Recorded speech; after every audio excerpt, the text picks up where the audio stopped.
Benvenuto su Amore di Yeshua per l'Italia. Buongiorno a tutti, spero che siate bene. Allora, oggi parleremo delle nozze, dell'invito alle nozze dell'agnello, quindi di Gesù Cristo. Quindi parleremo appunto del rapimento della Chiesa, dei tempi di adesso. Parleremo della profezia della Bibbia, appunto. Gesù Cristo ci ha promesso che ritornerà a prendere la sua Chiesa per le nozze. Quindi lasciamo questo momento nelle mani del Signore, e così Lui possa condurre tutto questo istante, perché ha detto anche nella sua parola che la nostra bocca è la sua bocca. Ha detto che apri la tua bocca e io la riempirò, che Yeshua riempi la mia bocca, che il suo Spirito Santo possa condurre questo istante al nome di Gesù Cristo. Lasciamo tutto, che tutto ciò che non è, che è contro il Signore sia sottomesso al nome di Gesù, al nome potente di Gesù. Amen. Allora partiremo dal libro di Apocalisse 19, a partire del versetto 6. Poi sentì come una voce d'una gran folla, simile a quella delle grandi acque, e come una voce di tuoni potenti che diceva: Alleluia, il Signore Dio nostro, l'Onnipotente, ha stabilito il suo regno. Versetto 7. Rallegriamoci, esultiamo, diamogli gloria, perché sono giunte le nozze dell'agnello. La sua sposa si è già preparata, e le è stato dato di vestirsi di splendido e puro bisso, poiché il bisso sono le opere di giustizia dei santi. Versetto 9. E l'angelo mi disse: scrivi, beati coloro che sono chiamati al banchetto nuziale dell'agnello. Poi aggiunse: queste parole sono autentiche parole di Dio. Io allora mi prostrai ai suoi piedi per adorarlo, ma egli mi disse: no, guardati da farlo. Io sono un servo come te, e i tuoi fratelli che si mantengono fedeli al Vangelo di Gesù. Adora il Dio, poiché lo spirito di profezia è la testimonianza di Gesù. Quindi appunto che abbiamo letto adesso, abbiamo letto che il Signore ci chiama, ci invita al suo banchetto nuziale. Quindi sapete, tante persone non lo sanno, che Gesù, ogni cristiano vero, uno vero che si santifica, che fa la volontà del Signore, è chiamato al banchetto nuziale, quindi è chiamato a queste nozze dell'agnello, e queste nozze dell'agnello si farà una volta rapiti dalla terra. Quindi Gesù Cristo dice nella sua parola che negli ultimi tempi ci sarà la venuta del nostro Yeshua, del nostro Gesù Cristo sulla terra. E che significa? Quindi ci saranno due eventi grandi. Il primo è il rapimento della Chiesa, quindi la Chiesa di Dio, quindi siamo io e te che mi stai ascoltando, tutte quelle persone che si sono separati dal mondo, che hanno rinunciato ai desideri della carne per obbedire al Signore Gesù. Quindi sono quelli che si santificano per il Signore, che saranno rapiti dal cielo, che quindi vivranno il rapimento della Chiesa. Quindi per parlarne un po' sul rapimento della Chiesa, possiamo andare nel libro della prima lettera dei Tessalonicesi. Allora, un attimo. Tessalonicesi. Ok, appunto la lettera dei Tessalonicesi appunto parla proprio della venuta del Signore, del rapimento della Chiesa. Quindi è prima lettera di Tessalonicesi, capitolo 4, a partire dal 13esimo. Quindi questo rapimento è la speranza dei cristiani, quindi noi sappiamo che anche se siamo rigettati da questo mondo, anche se soffriamo su questa terra, sappiamo che abbiamo questa speranza che il nostro Mashiach ci ha promesso di venire a prenderci e di portarci in cielo per vivere le nozze dell'agnello. Quindi versetto 13 dice: non vogliamo, o fratelli, che voi rimaniate nell'ignoranza circa i defunti, affinché non abbiate ad affliggervi come quelli che non hanno speranza. Infatti, se crediamo che Gesù è morto ed è risuscitato, è chiaro che Dio condurrà con Gesù quelli che sono morti in Lui. Ecco perciò che cosa vi annunziamo sulla parola del Signore? Noi viventi, i superstiti alla venuta del Signore, non saremo separati dai nostri defunti.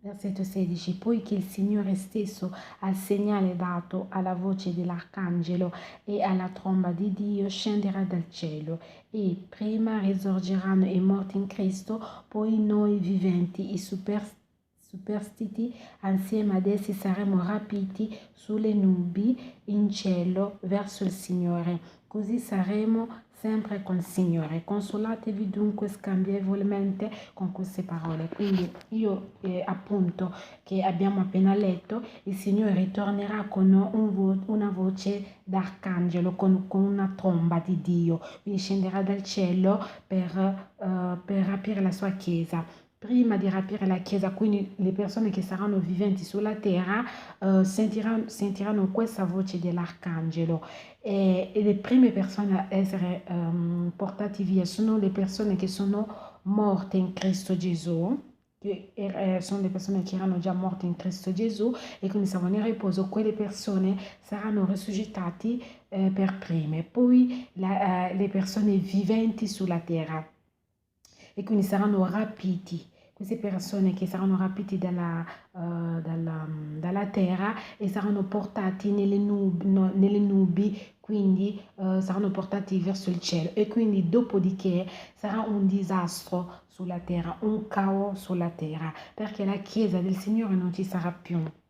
Quindi per dirvi che tutte queste religioni false dottrine vi ingannano, non vi spiegano, non vi informano sul rapimento della Chiesa e sulla risurrezione dei morti. Quindi dovete sapere che c'è questo vento enorme, imminente, che il Signore Gesù ritorna per riprendere la sua Chiesa. Quindi per capire meglio possiamo andare nel libro di Matteo 25, appunto, che spiega la Chiesa, che cosa significa, insomma. Allora andiamo su Matteo 25. 25, quindi penso che tanti di voi conoscono già questa, questa parabola che dice le vergini savie e le stolte, quindi sagge, quindi dice al primo versetto di Matteo 25, capitolo 25, al primo versetto: allora il regno dei cieli sarà simile a 10 vergini, le quali, prese le loro lampade, andarono incontro allo sposo. 5 di esse erano stolte e 5 prudenti. Le stolte, nel prendere le loro lampade, non presero con sé dell'olio, ma se le prudenti, assieme alle lampade, presero anche dell'olio nei vasetti. Ora, siccome lo sposo tardava, incominciarono a sonnecchiare e poi si addormentarono. Nel mezzo della notte si levò un grido: ecco lo sposo, andategli incontro. Allora tutte quelle vergini si alzarono e prepararono le loro lampade. Le stolte dissero alle prudenti: dateci un po' del vostro olio, perché le nostre lampade si spengono. Ma le prudenti risposero: no, altrimenti manca a noi e a voi. Andate piuttosto dai venditori e compratevelo. Or, mentre quelli andavano a comprarne, giunse lo sposo e le vergini che erano pronte entrarono con lui nella sala delle nozze e fu chiusa la porta. Più tardi arrivarono anche le altre vergini e cominciarono a dire: Signore, Signore, aprici.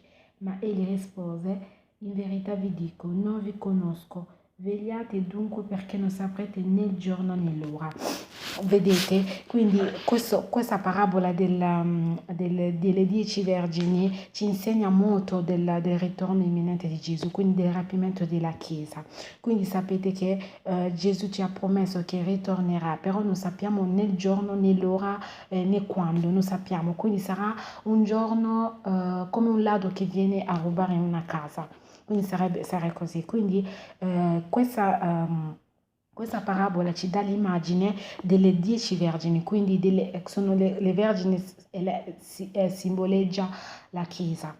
Quindi 5 avevano le lampade e nelle loro lampade c'era l'olio. Quindi noi sappiamo benissimo che l'olio rappresenta lo Spirito Santo in una persona. Quando una persona decide di seguire Gesù, decide di seguire la stretta via, la via che porta alla felicità, quella persona riceve lo Spirito Santo che viene ad abitare in lui, nel suo corpo. Quindi per cui si dice che il nostro corpo è il tempio dello Spirito Santo, quindi il nostro cuore. Quindi l'olio rappresenta veramente lo Spirito, perché lo Spirito è lo Spirito di Gesù Cristo, quindi si chiama Santo. Quindi che significa santo? Perché ama il peccatore però odia il peccato, quindi non ama il peccato, quindi ti santifica, ti separa dal mondo, dai desideri del mondo, da tutto ciò che non è conforme alla sua parola, alla verità.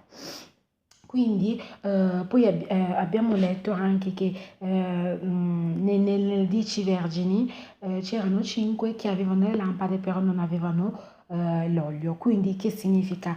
Che tanti adesso dicono che sono cristiani, però che cristiano, perché essere cristiano significa che avere lo Spirito Santo in sé, essere condotto dallo Spirito Santo, perché anche se andiamo a leggere per completare ad esempio quello che vi sto dicendo, andiamo a leggere nel libro dei Galati. Nel libro dei Galati appunto dice il vero cristiano che cammina secondo lo Spirito Santo. Allora, un attimo solo che lo devo cercare. Allora, nel libro dei Galati 5, a partire da 16° capitolo. Allora, ci siamo. Allora, iniziamo al 13°. Quindi voi fratelli siete stati chiamati alla libertà, tuttavia non vogliate fare di questa libertà un'occasione per vivere secondo la carne, anzi procurate per mezzo della carità di essere servi gli uni degli altri. Tutta la legge infatti si compendia in questo solo comando: ama il prossimo tuo come te stesso. Ma se voi vi mordete e vi divorate gli uni con gli altri, badate almeno di non consumarvi a vicenda. Or, io vi dico, lasciatevi guidare dallo Spirito e non soddisferete i desideri della carne. La carne infatti ha desideri opposti a quelli dello Spirito e lo Spirito desideri contrari a quelli della carne. Essi sono in contrasto fra di loro, di modo che non fate quello che vorreste. Or, se siete guidati dallo Spirito, non siete più sotto la legge. Si conoscono le opere della carne: fornicazione, impurità, dissolutezza, idolatria, magia, inimicizie, contese, gelosie, ire, risse, discordie, divisioni, invidie, ubriachezze, gozzoviglie e cose simili. Riguardo ad esse vi avverto, come vi ho già ammoniti: coloro che fanno tali cose non avranno in eredità il regno di Dio. Invece i frutti dello Spirito sono carità, gioia, pace, pazienza, benignità, bontà, fedeltà, dolcezza, temperanza, e tutto ciò la legge non ha nulla a che fare. Oh, quelli che sono di Cristo Gesù hanno crocifisso la carne con le sue passioni e concupiscenze. se viviamo per opera dello Spirito, camminiamo anche secondo lo Spirito. Noi siamo bramosi di gloria vana, provocandoci e invidiamoci a vicenda. Vedi? Quindi amo tantissimo questo epitro di Galati 5 evidenzia che c'è un contrasto tra vivere secondo la carne, quindi secondo i desideri di questo mondo, e secondo lo spirito. Quindi i desideri dello spirito sono contrari a quelli della carne, voi sapete bene. Quindi per ritornare al libro di Matteo 25 delle 10 vergini, che tra cui le 5 avevano delle lampade con l'olio e le altre 5 non avevano l'olio. Quindi quelli che avevano l'olio appunto dovevano camminare secondo lo spirito. Quindi per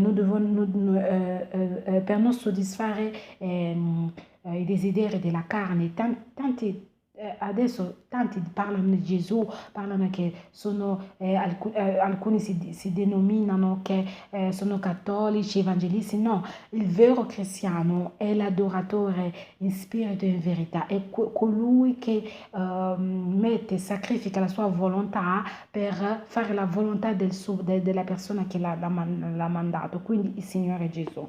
Quindi sacrifica, mortifica tutti i suoi desideri. Quindi abbiamo letto l'idolatria, l'impurità, dissolutezza, fornicazione, inimicizia, tutte queste cose non ci fanno ereditare il regno dei cieli. Se un cristiano vero cammina secondo queste cose, non erediterà il regno dei cieli, e quindi non potrà anche partecipare alle nozze dell'agnello di cui siamo invitati.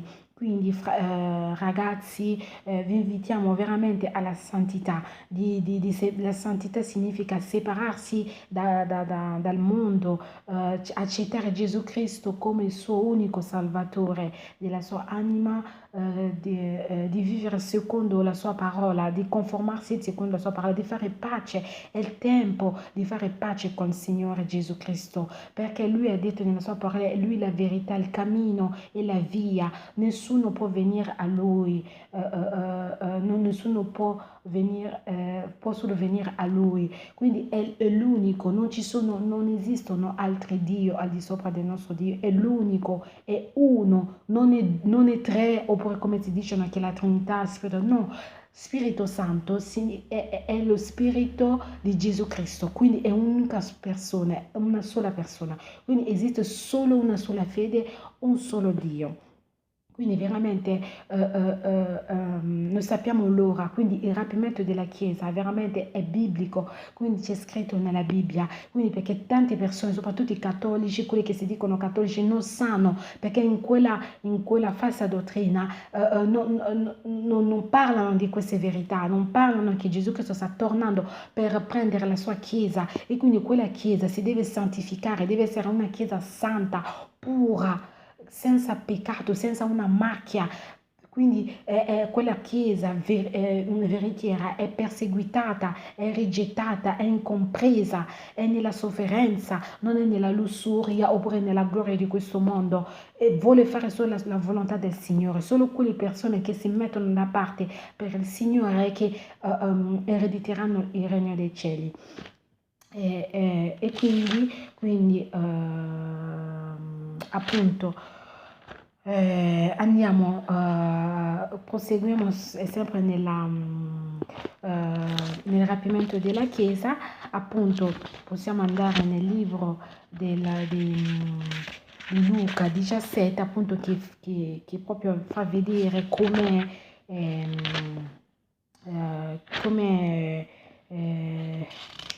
sarà, cioè come si realizzerà il rapimento della Chiesa. Quindi una tromba d'aria, una voce d'arcangelo, sarà un grido. Quindi quel grido, solo quelli che si santificano, quelli che hanno veramente lo Spirito Santo, possano sentire quel grido e dopodiché sarà una morte, un caos sulla terra.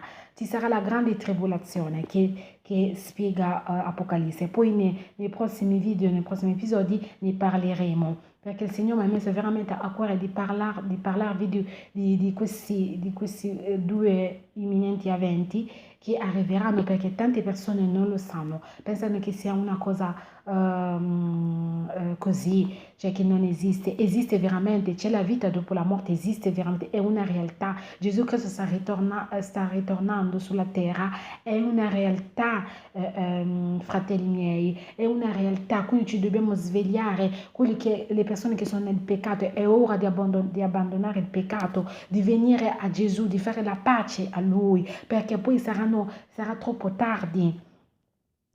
Allora, siamo a Luca 17, Luca 17, iniziamo a versetto 22. Versetto 22. Allora, disse poi ai suoi discepoli: verrà un tempo in cui voi desiderete vedere uno solo dei giorni del Figlio dell'uomo e non lo vedrete, e vi diranno: ecco è là, ecco è qui. Voi non vi muovete né andatene in cerca, perché come il lampo balenando sfolgoreggia da un punto all'altro del cielo, così sarà del Figlio dell'uomo nel suo giorno. Ma prima è necessario che patisca molto e sia ripudiato da questa generazione. E come avvenne al tempo di Noè, così avverrà al tempo del Figlio dell'uomo. Mangiavano e bevevano, si sposavano e si maritavano, fino al giorno in cui Noè entrò nell'arca e venne il diluvio e tutti li sommerse. Altrettanto avvenne al tempo di Lot: mangiavano e bevevano, compravano e vendevano, piantavano e costruivano. Ma il giorno in cui Lot uscì da Sodoma, piove fuoco e zolfo dal cielo e fece perire tutti. Quindi per dire che quindi sarà così, insomma, quando il giorno dell'uomo e il giorno della venuta del nostro Signore arriverà e noi nessuno si accorgerà. Quindi ci saranno tutto quello che viviamo adesso, quindi la gente sarà proprio disattenta e è quel giorno, in quel momento che arriverà veramente il malore sulla terra. Perché le persone pensano solo al suo ventre, perché tutta questa vita è vanità, passa, tutta questa lussuria, tutto questo movimento passerà, però il Signore dice che tutto passerà, tranne le sue parole non passeranno, quindi le persone che sono con Lui non passeranno, avranno la vita eterna, quindi soprattutto la morte quando arriva non avvisa, quindi non sai che la morte ti sta aspettando oggi o domani, non sappiamo che cosa ci possa succedere domani, nessuno lo sa solo il nostro creatore Elohim, Gesù Cristo. Quindi ecco perché ci dice, ci sta informando che santificatevi, lasciate tutto ciò che è nel mondo, veniamo a Lui, perché è Lui che ci dà la vita. Quindi perché se moriamo adesso non abbiamo a temere la morte, perché c'è una realtà dopo la morte, è una sorpresa a tante persone che poi si rendono conto che non muoiono e che continuano a vivere e poi vedono delle realtà assurde lì. E quindi per non sorprenderci, il Signore ci sta invitando veramente. Quindi ho un grido, veramente un grido proprio di cuore che chiamiamoci a lasciare tutto, a fare la pace, a invocarlo. Non c'è bisogno di andare da un pastore o da qualcuno, non esiste un mediatore tra Gesù Cristo e l'uomo. Tu da solo, da casa tua, puoi invocarlo ovunque tu sia, ti risponde, ti ascolta. È ora di fare pace, di mettere ordine nelle nostre vite, veramente di mettere prima che sia troppo tardi, veramente però perché sarà troppo tardi, perché l'unica occasione che Gesù Cristo ci dà è mentre che siamo vivi, perché una volta che una persona è morta non c'è più il perdono dei peccati, non c'è più la grazia, quindi la grazia è il momento in cui siamo vivi sulla terra, è il momento di fare ordine, di pulire le nostre robe, di pulire i nostri vestiti, di camminare nella santificazione, obbedire alla parola del Signore per poter ereditare questa felicità che ci sta aspettando. E poi versetto 30, lo stesso avverrà nel giorno in cui apparirà il figlio dell'uomo.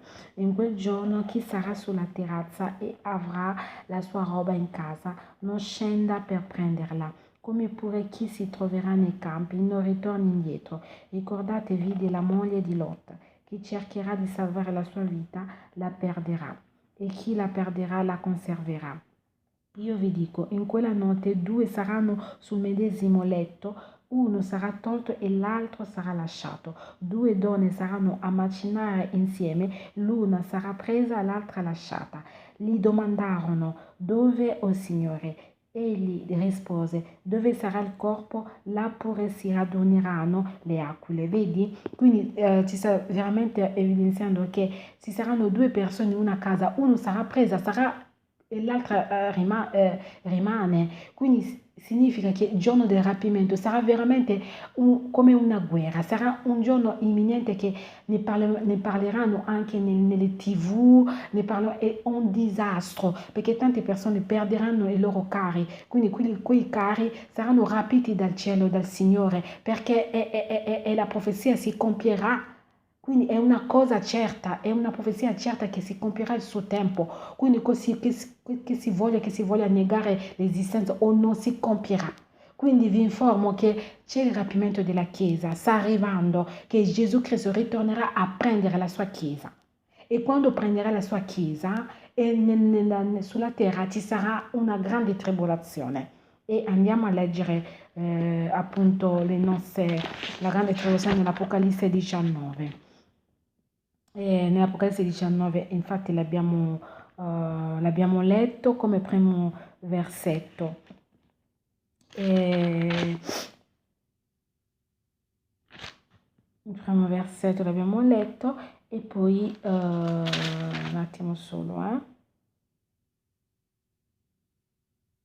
E possiamo leggere Apocalisse 21, quindi perché la nuova Gerusalemme, la Gerusalemme futura, è il luogo che il Signore ci ha promesso, perché nelle sue parole il Signore ci ha detto che è tornato lassù per prepararci un posto. Questo posto è la nuova Gerusalemme, quindi una volta che noi saremo rapiti dalla terra, saremo portati tra le nubi, quindi saremo portati via. Quindi, e poi ci saranno le nozze dell'agnello, tutte queste cose.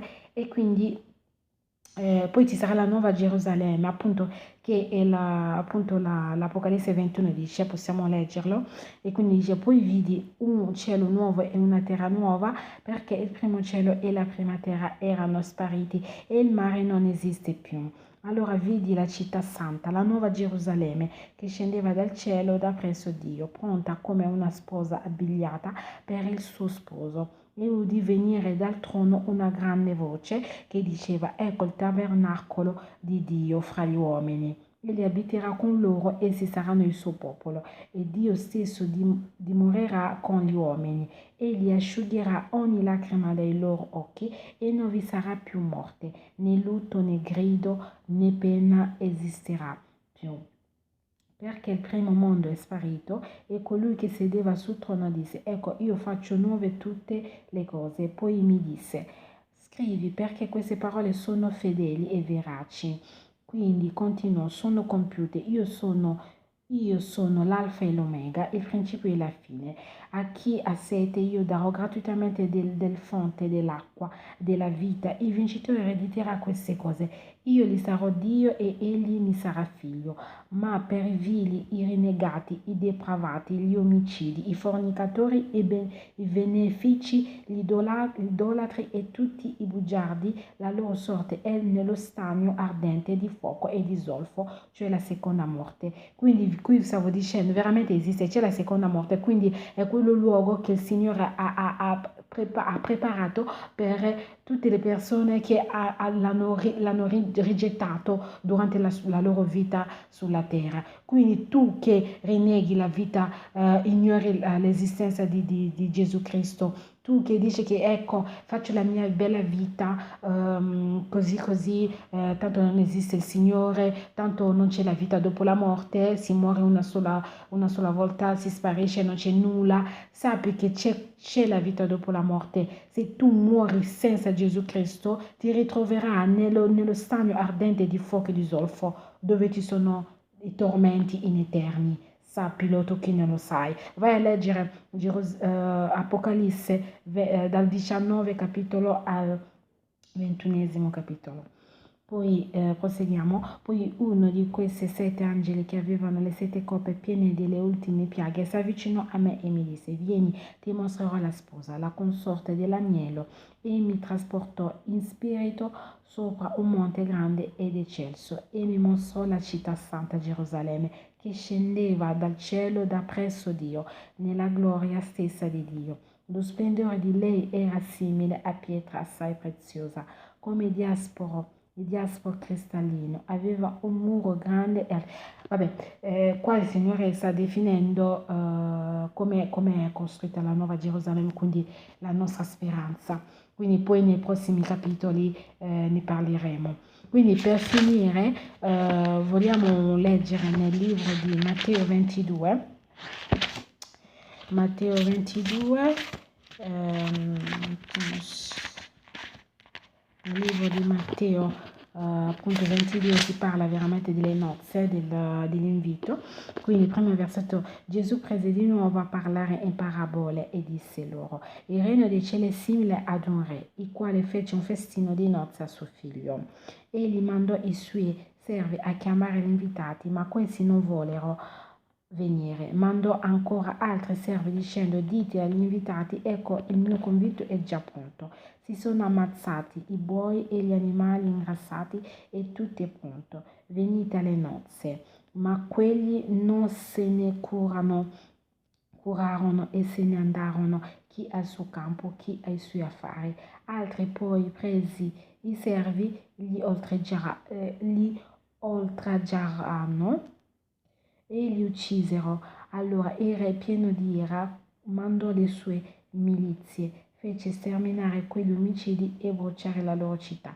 Disse quindi ai suoi servi: le nozze sono pronte, ma gli invitati non erano degni. Andate dunque ai crocicchi delle strade e chiamate alle nozze quanti troverete. Allora, usciti per le strade, i servi radunarono quanti trovarono, cattivi e buoni, e la sala delle nozze fu piena di convitati. Or, entrato il re a vedere i commensali, scorse là un uomo che non indossava l'abito da nozze. Gli disse: amico, come sei entrato qua senza avere l'abito da nozze? Colui ammutolì.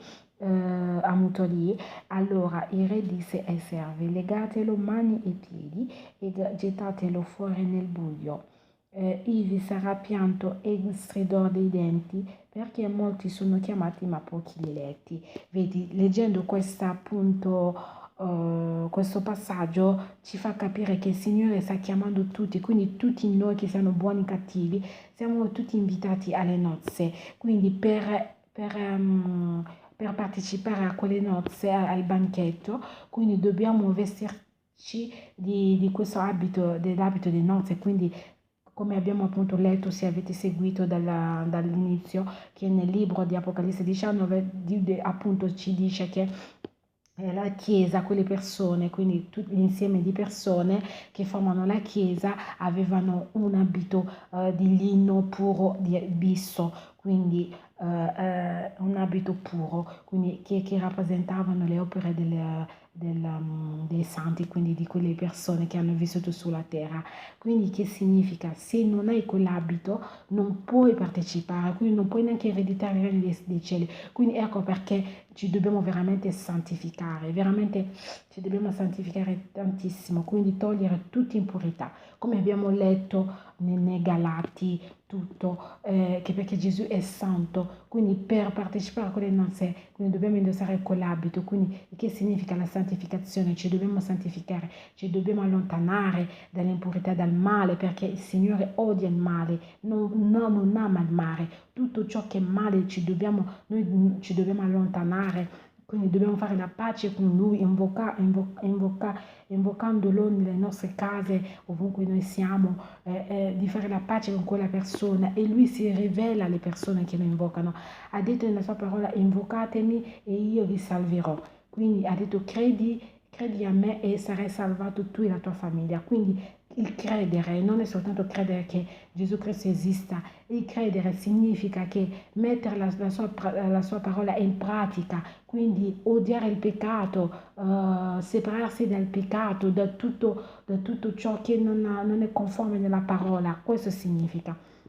Quindi vi ringrazio tanto di avermi ascoltato e veramente che Gesù Cristo, Yeshua Mashiach, si riveli nei vostri cuori. Tutte le persone che odierà questo video, che il Signore Gesù Cristo, la luce vera, possa entrare nel suo cuore, che faccia la pace nel suo cuore, che la vita entra al nome di Gesù, lo profetizzo al nome di Gesù. E ringrazio e ci vediamo al prossimo video. Grazie, amen.